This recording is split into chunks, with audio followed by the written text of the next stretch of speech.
저희가 지난 시간에는 이 산상수훈 가운데 염려에 대한 말씀을 함께 상고하였습니다. 말씀의 제목 여러분 기억하십니까? 염려는 쓸데없다. 염려는 쓸데없는 것이다. 너희 계신 하늘 아버지께서 너희에게 무엇이 있어야 할지를 다 알고 계시기 때문에 쓸데없이 염려하지 말아라. 주님 그렇게 말씀을 하시고, 이어서 오늘 우리가 읽은 이 본문에는 주님이 비판에 대해서 말씀하고 계십니다. 비판하지 말라라는 것이죠. 오늘 우리가 사용하고 있는 이 개역 개정판 성경에는 비판이라고 번역이 되어 있지만, 여러분 다른 번역 성경들을 이렇게 보시면 여기 판단하지 말라 이렇게 되어 있기도 하고요, 심판하지 말라 이렇게 번역이 되어 있기도 합니다. 이 비판이라고 번역된 헬라어 단어가 이렇게 다양하게 여러 가지 뜻을 가지고 있기 때문이죠. 실제로 요한계시록에 보면 이 단어가 꽤 많이 나와요. 여러분 요한계시록에서 이 비판이라고 번역된 이 단어가 어떻게 사용이 되겠습니까? 당연히 심판으로 사용되는 것이죠. 하나님께서 말세에 내리는 무서운 심판에 대해서 말씀하실 때 이 단어가 사용이 되고 있다는 거예요. 마찬가지로 오늘 본문에서도 주님이 비판하지 말라라고 말씀하신 것은 너희가 마치 하나님처럼, 세상을 심판하시는 그 하나님처럼 심판자가 되어져서 다른 사람을 비난하거나 판단하거나 심판하지 말라, 그런 의미라고 할 수 있습니다. 그러니까 주님은 비판하는 것 자체를 금하고 계신 것이 아니라는 사실이죠. 사실 여러분 성경에 보면 예수님도 얼마나 많이 비판을 하셨는데요, 무섭게 저주까지 하면서 주님 비판하지 않으셨습니까? 우리가 이 말씀을 가지고 그렇게 오해하면 안 된다는 겁니다. 긍정적인 비판은 얼마든지 있을 수 있는 거예요. 좋은 것이죠. 갈라디아서 6장 1절 말씀을 제가 읽어드리겠습니다. 형제들아, 사람이 만일 무슨 범죄한 일이 드러나거든 신령한 너희는 온유한 심령으로 그러한 자를 바로잡고 너 자신을 살펴보아 너도 시험을 받을까 두려워하라. 사람이 죄를 지은 것이 드러났어요. 그러면 어떻게 해야 됩니까? 그를 바로 잡아야 하는 것이 맞다라는 것이죠. 죄로부터 돌이키도록 하라. 그것이 바로 비판이라는 거예요. 이 비판하지 말라라는 이 말씀이 누가 뭐라고 하든, 무슨 비판을 하든, 무슨 잘못을 하든, 무슨 죄를 짓든 간에 간섭하지 말라고. 성경에 비판하지 말았는데 그 사람 뭐 하든 모른 척하라고, 여러분 그런 의미의 말씀이 아니라는 거예요. 오늘 본문만 봐도 그렇습니다. 여러분 본문 5절 말씀에서 주님이 이렇게 말씀하시잖아요. 외식하는 자여 먼저 내 눈 속에서 들보를 빼어라. 그 후에야 밝히 보고 형제의 눈 속에서 티를 빼리라. 형제의 눈 속에 티가 있어요. 그거 어떻게 하라는 거예요? 빼라는 거예요. 형제의 눈 속에 있는 티를 빼는 게 맞다라는 거죠. 다만 너 안에 먼저 들보가 있는지를 살피고 그 들보를 뺀 다음에 그 다음에 형제의 눈 속에 티를 뺄 수 있다, 그런 의미의 말씀 아닙니까? 사람들 가운데는요 정말 습관적으로 남을 헐뜯고 비판하는 사람이 있을 수 있다는 거예요. 때로는 우월감이라든지 자기 교만에서 비롯된 그런 비판이 있을 수 있다는 거예요. 지금 그러한 비판을 주님이 금하고 계신 것이라는 사실입니다. 오늘 주님이 이 비판하지 말라라고 말씀하시는 이 이유를 오늘 본문에서 몇 가지 생각해 보기를 원하는데요, 첫 번째는요, 이 비판이 결국은 자기에게로 돌아올 것이기 때문입니다. 나에게로 돌아온다라는 것이죠. 1절 말씀을 다시 한번 보시겠습니다. 주님은 비판하지 말라라고 말씀을 하시면서 이렇게 말씀하시지 않았어요. 네가 다른 사람을 비판하면 그 비판을 받는 사람이 마음이 얼마나 아프겠니? 그가 얼마나 상처받겠니? 그 시험받지 않겠니? 그러니까 그 사람을 위해서 비판하지 말라. 주님 그런 의도로 말씀하신 게 아니라는 거예요. 상대방에게 상처를 주지 않으려고 비판하지 말라고 하신 것이 아니라 너희도 비판을 받을 수 있으니까 비판하지 말라. 너도 비판을 받을 수 있으니 비판하지 말라, 이렇게 이야기를 하신 거예요. 2절 말씀도 마찬가지죠.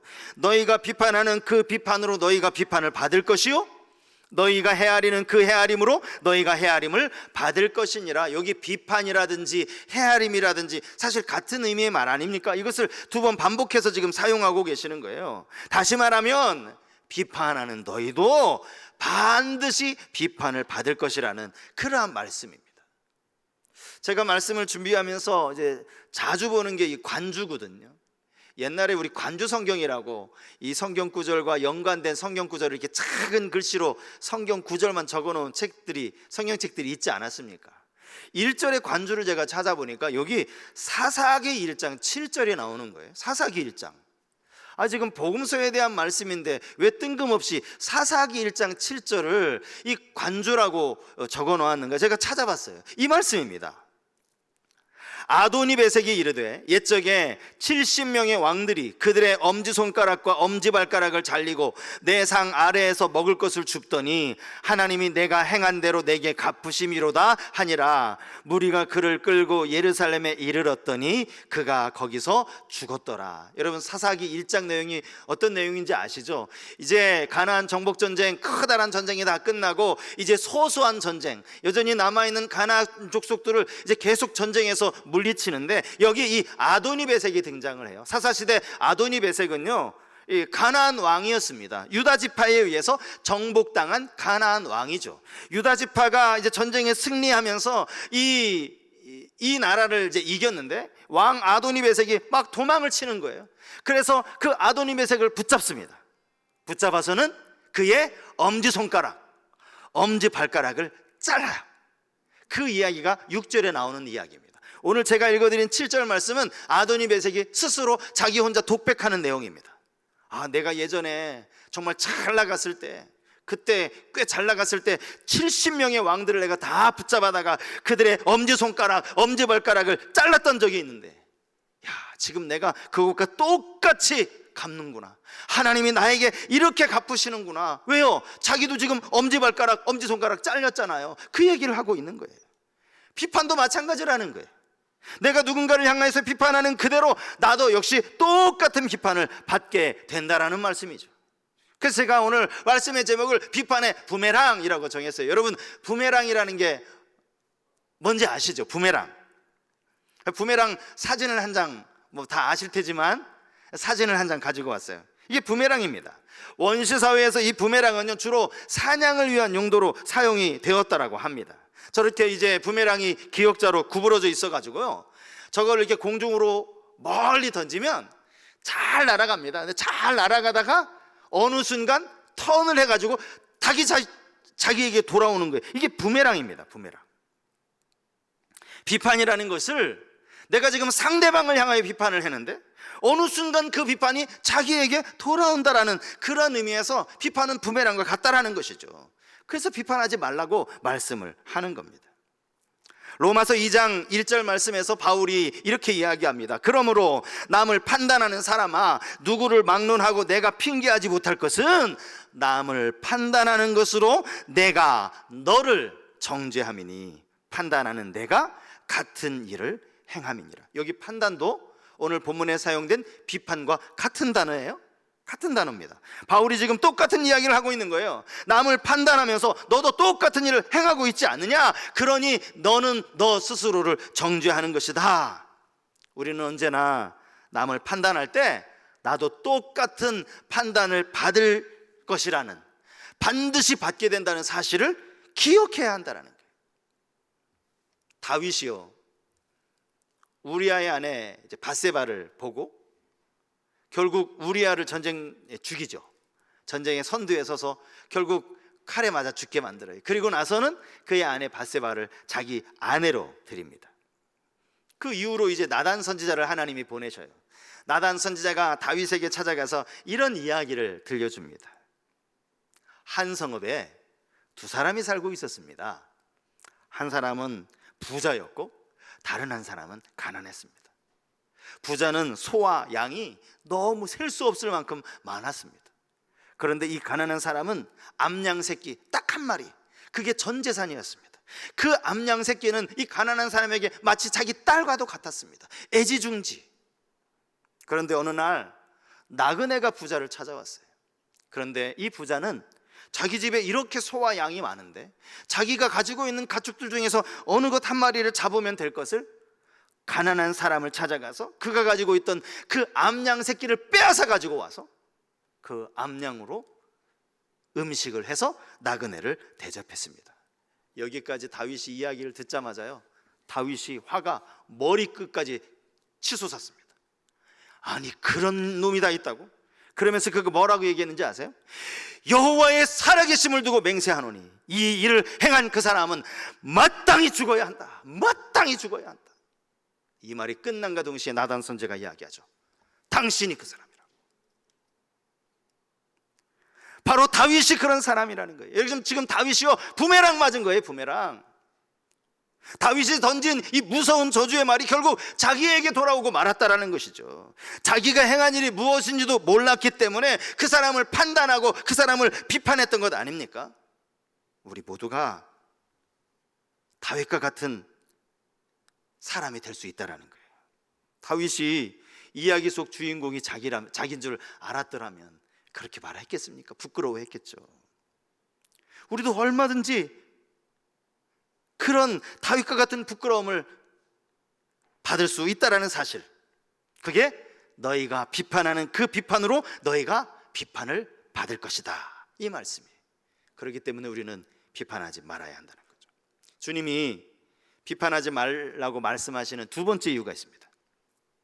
우리 모두는 우리 자신에 대해서 잘 모르기 때문이에요. 자, 보면 3절 말씀을 한번 보시겠습니다. 어찌하여 형제의 눈 속에 있는 티는 보고 내 눈 속에 있는 들보는 깨닫지 못하느냐. 눈 속에 있는 들보, 그 사람의 눈 속에 지금 들보가 들어있다는 거예요. 그런데 들보가 들어있는 것도 문제지만 더 큰 문제가, 더 심각한 문제가 있어요. 자기 속에 들보가 있다는 걸 이 사람이 깨닫지를 못하는 거야. 깨닫지를.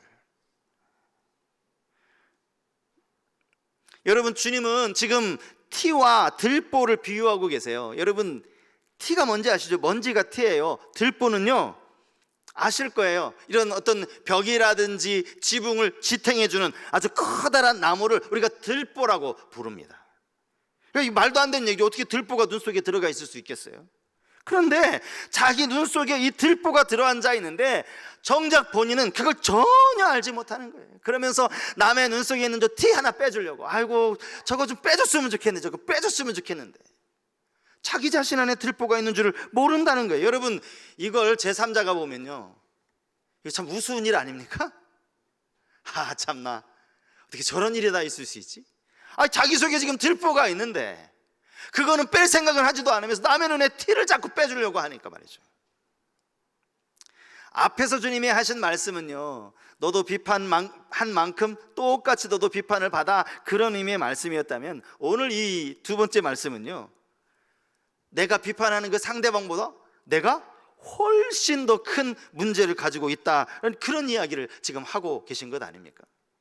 주님은 이들이 바로 외식하는 자라고 말씀을 하고 계시죠. 그죠? 5절에 보니까 외식하는 자요, 이렇게 이야기하지 않습니까? 외식하는 자. 주님은요, 앞에서도 이 외식하는 자에 대해서 여러 번 부정적으로 말씀을 하셨어요. 사람들 앞에 구제하는 거, 그거 사람들에게 보이려고, 사람들에게 막 영광 얻으려고 하는 거, 그거 외식하는 자들이다. 기도하면서 막 큰 거리 어귀에서 하고 회당에서 큰 소리로 기도하는 거 외식하는 자들이다. 금식을 하면서 일부러 그냥 얼굴을 흉하게 보이려고 하는, 사람들에게 보이려고, 이거 다 외식하는 자들이다. 주님이 여러 번 말씀하시면서 부정적으로 당시 서기관들, 바리새인들을 그렇게 말씀을 하셨어요. 항상 여러분, 이 바리새인들, 서기관들은 예수님의 책망을 들은 사람들 아닙니까? 주님이 심지어는 어느 때는 이 독사의 자식이라고 이야기하고요, 또 화 있을진저 막 저주 섞인 말씀을 하셨다라는 거죠. 그런데 성경에 바리새인들이요, 서기관들이요, 예수님이 하신 말씀을 깨달아서, 아, 내가 지금 저 예수님이 우리의 이 외식하는 모습을 지적하고 계시는구나, 아, 맞아, 우리가 지금 외식하고 있었어, 사람들에게 보이려고 해서, 아, 우리가 잘못이야 라고 회개했다라는 구절이 없어요. 그렇게 욕을 들어먹고도 회개하질 않아요. 왜요? 모르니까. 자기들이 지금 외식하고 있다는 걸 모르는 거죠. 예수님 왜 자꾸 우리에게 저렇게 부정적이지? 사람 왜 저렇게 말하지? 기분 나쁘게 말하네? 이렇게 얘기하는 거예요. 자기 안에 이 들보가 있다는 것을 모르고, 전혀 모르는 거예요. 왜 책망을 받아야 하는지, 우리가 이런 잘못을 저질렀구나 회개하기는커녕 모르고 있더라니. 이게 더 큰 문제 아닙니까? 누가복음에 나오는 여러분 이 바리새인들의 기도가 있죠. 바리새인들이 이렇게 기도합니다. 하나님이여, 나는 다른 사람들 곧 토색, 불의, 간음을 하는 자들과 같지 아니하고 이 세리와도 같지 아니함을 감사하나이다. 나는 일에 2번씩 금식하고 또 소득에 11조를 드리나이다. 다른 사람이 들으면 얼마나 대단한 사람들 아닙니까? 11조를 그렇게 정성껏 정확하게 구별하여서 드리는 거, 일주일에 2번씩 금식하는 거 얼마나 대단한 일이에요. 그들의 행위만 놓고 보면 참 이들만큼 경건한 사람이 없죠. 그 옆에서 세리는요, 불쌍히 여겨달라고, 하나님 저를 불쌍히 여겨달라고 이렇게 기도를 해요. 근데 주님이 뭐라고 말씀하시는지 여러분 아시죠? 저 바리새인이 아니고 이 사람 세리가 의롭다 하심을 받고 그의 집으로 내려갔느니라. 주님의 평가입니다. 주님이 하신 이 말씀을 당시 바리새인이 들었는지 못 들었는지 성경에 나와 있지 않아요? 알 수가 없습니다. 우리가 뭐 정확하게 알 수는 없어요. 하지만 여러분, 만약에 들었더라도, 바리새인들이 그 예수님 말씀을 만약에 들었더라도 아마 그들은 여전히 그 말씀이 무슨 말씀인지 깨닫지 못했을 거예요. 왜 우리가 의롭다 하심을 받지 못하고 저 세리가 의롭다 하심을 받아? 깨닫지 못했을 거예요. 여러분, 고대의 위대한 철학자 소크라테스를 여러분 기억하십니까? 나오나가 부른 테스형을 기억하십니까? 여러분, 그 위대한 철학자가, 그 위대한 사람이요, 그 탁월한 학자가 뭐 할 말이 없어가지고 내 자신을 알라 이런 말을 했겠습니까? 이게 오늘 이 시대에도 많은 사람들에게 공감을 일으키는 말 아닙니까? 내 자신을 알라. 사람은 지금 이 시대를 살아가면서 여전히 자기 자신을 모르는 거예요. 그러니까 자꾸 다른 사람 눈 속에 있는 티만 빼려고 하는 거죠. 주님 말씀하시는 거예요. 그러므로 네가 너 자신을 모르기 때문에 비판하는 것 옳지 않다. 비판하지 말라라고 말씀하시는 거예요. 마지막 세 번째는요, 비판은 오직 하나님께만 주어진 권한이기 때문입니다. 비판할 수 있는 권한이 하나님께만 있다라는 것이죠. 자, 본문 2절을 제가 다시 한번 읽어드리면요, 본문 2절이 이렇게 기록되어 있지 않습니까? 너희가 비판하는 그 비판으로 너희가 비판을 받을 것이요. 그러면 여러분, 내가 누군가를 비판했어요. 근데 비판하는 내가 비판을 받을 것이다 이렇게 말씀을 하신 거잖아요. 그러면 비판하는 나는 누가 비판할까요? 비판을 받을 것이라고 했는데 누가 비판하신다는 이야기입니까? 내가 아무개를 비판하면 아무개도 덩달아 나를 비판하는 거지, 그렇게 서로 비판하는 거지. 여러분, 그렇게 생각하세요? 대부분 그렇잖아요. 내가 저 사람 왜 그래 그러면 또 저 사람도 당신도 마찬가지야, 뭐 서로 막 비판하고. 그런 의미가 아니에요. 그런 의미가 아닙니다. 그랬으면 좋게요. 툴툴 털고, 그래 나도 잘못했어, 당신도 잘못했어, 털어버리면 되는데요. 자, 2절 말씀을 제가 세번역 성경으로 한번 읽어드릴게요. 세번역 성경. 자막도 제가 띄워달라고 했거든요. 자, 잘 보십시오. 누가 비판하는지 잘 보세요.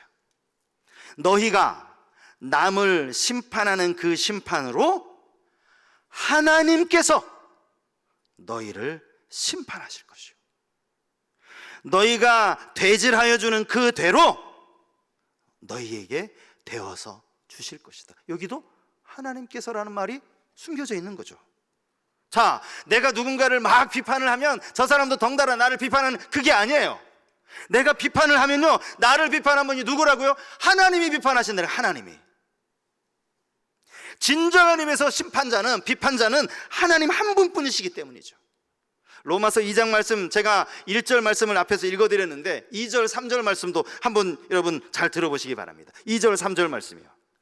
이런 일을 행하는 자에게 하나님의 심판이 진리대로 되는 줄 우리가 아노라. 이런 일을 행하는 자를 판단하고도 같은 일을 행하는 사람아, 내가 하나님의 심판을 피할 줄로 생각하느냐. 여기 심판이라는 단어 앞에 항상 빠지지 않는 단어가 있어요. 하나님의 심판은 하나님이 하시는 거예요. 하나님의 심판이라고 이야기하고 있다는 거예요. 야고보서 4장 11절 12절 말씀도 마찬가지입니다. 형제들아, 서로 비방하지 말라. 형제를 비방하는 자나 형제를 판단하는 자는 곧 율법을 비방하고 율법을 판단하는 것이라. 내가 만일 율법을 판단하면 율법의 준행자가 아니요 재판관이로다. 입법자와 재판관은 오직 한 분이시니 능히 구원하기도 하시며 멸하기도 하시느니라. 너는 누구이기에 이웃을 판단하느냐. 여기 판단이라는 단어가 이 4번 나와요. 오늘 본문 비판하다와 같은 단어예요. 같은 단어.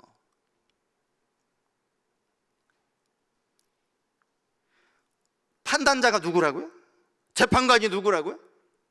우리를 능히 구원하시기도 하시고 멸하기도 하시는 하나님, 하나님만이 심판하는 권한을 가지셨다라는 거예요. 우리는요, 재판관이 되어서도 안 될 뿐만 아니라 재판관이 될 자격도 없는 사람이에요. 자격도. 우리가 누군가를 향해서 비판한다면요, 그것은 하나님의 권한을 침해하는 거예요. 하나님의 권한을. 그리고 보면 오늘 여러분 6절 말씀도 읽었는데요, 이 6절 말씀은 참 이게 왜 여기 들어갔는지, 도대체 예수님이 어떤 의미로 이 말씀을 하신 것인지 도무지 이 말씀을 해석하기가 쉽지는 않습니다. 주님이 갑자기요, 거룩한 것을 개에게 주지 말라, 너희 진주를 돼지 앞에 던지지 말라, 이런 말씀을 하시거든요. 도대체 이 말씀이 무슨 말씀일까? 어떤 분들은요, 여기 말하는 이 거룩한 것, 이 거룩한 것은 진리의 말씀, 복음이다. 또 개와 돼지, 이런 사람들은 복음을 거부하는 사람들이다. 복음을 거부하는 사람들에게, 그 거룩한 것의 가치를 모르는 사람들에게 그거 주지 말라, 이렇게 이제 해석을 하는 사람들이 있는데요, 사실 그거 틀린 해석입니다. 왜냐하면 사실 우리도 예수 믿기 전에 복음 거부했던 분들 계시죠? 예수 믿기 전에, 예수 알기 전에는 사실 우리도 얼마든지 복음을 거부했잖아요.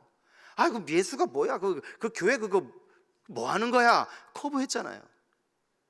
주님은 만민에게 복음을 전파하라고 하셨지, 복음을 방해하는 그런 사람들, 개, 돼지로 여기고 복음 전하지 마라, 그런 말씀하지 않으셨거든요.